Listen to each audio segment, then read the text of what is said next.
What would you suggest for highly federated organizations where this centralized approach has been followed and failed? Yeah. So most of the time, uh, if you see the enterprises which works in a regional or global model, they usually adopt a central, driven approach.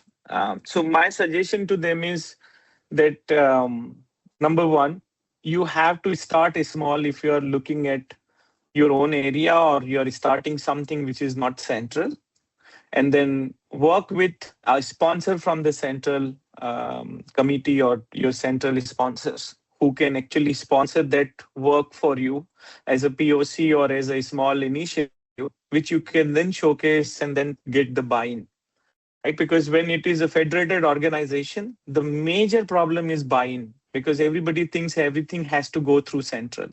So that's where, as an enterprise architect or even as a CIO, my suggestion is that who are your sponsors?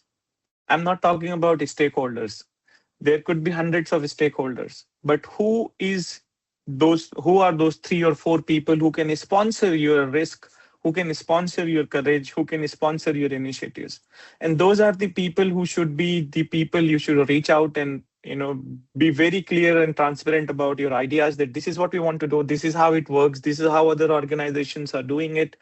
If you work, and then pros and cons of why it is good to have and do it locally first and then prove before we roll it out centrally. So all those discussions has to happen.